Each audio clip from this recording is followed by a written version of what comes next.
So what is the update on Tyson's COVID-19 efforts? And just like Michael said, this is such a fluid situation, so this info is constantly changing. 4 weeks ago, we would be discussing entirely different information with you all, and 4 weeks from now, it will look entirely different again.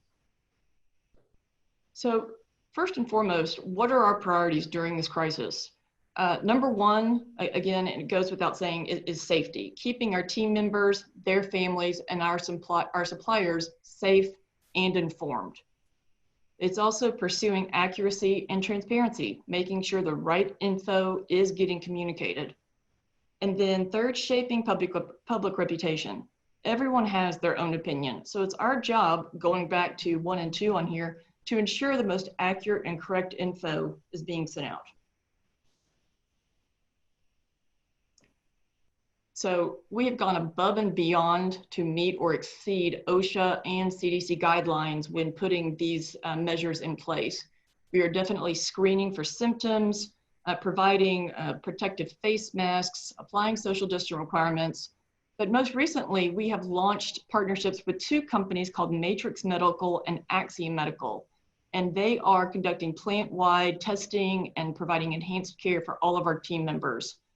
Just some of the services they're providing daily on-site clinical screening at our facilities, assistance with the environmental design of a lot of our Tyson facilities to mitigate the risk of the spread. There is team member access to nurse practitioner care with access on site and continued employee education. Now, right now, a lot of these services and these mobile medical clinics, as you can see in that top picture, right now, these are being dispersed to our locations with the highest risk or hotspots right now, but we are continuing to grow this fleet in partnership to several more locations. So just some additional safety measures. We have formed a Corona task force. We formed this back in January, but we're taking worker temperatures, installing more than 150 infrared walk-through temperature scanners in our facilities. We're screening workers for additional symptoms such as coughing and shortness of breath. We're relaxing attendance policies to further encourage team members to stay at home when they're sick and continue to get paid. We've also recently hired social distancing monitors in all of our plants to ensure our guidelines are being met by all team members. And finally, we've actually offered $120 million in thank you bonuses for our So on the homepage of our TysonFoodService.com, you can click to see all the different resources that we have available to assist you during this time, including special offers, lists of our prepackaged and grab-and-go items, and other tools and support such as insights and presentations from key research companies. Talking a little bit about supply chain shifts.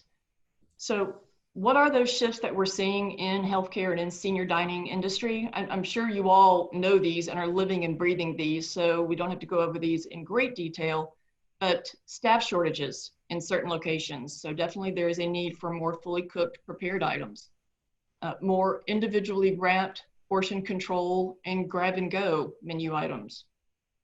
Less choice and variety on the menu. Definitely simplifying recipes, reduction in some ingredients, minimal SKUs, grocery setup. Definitely a lot of the healthcare staff, they've been working long hours. They were reluctant to go to the grocery store at the end of the shift. So in response, several locations have repurposed unused space and converted it to mini grocery stores. And now these markets are stocked with essentials like paper products, proteins, grab and go frozen and refrigerated items. And these aren't just great for staff, these are great for residents also. Packaging changes. We're seeing these that definitely are going to be required, which is going to increase meal cost as more delivery continues to happen.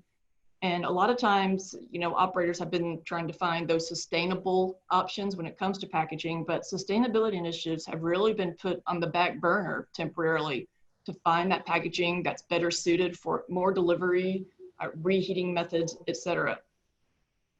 And then the elimination of self-service stations, which we have all heard of as well.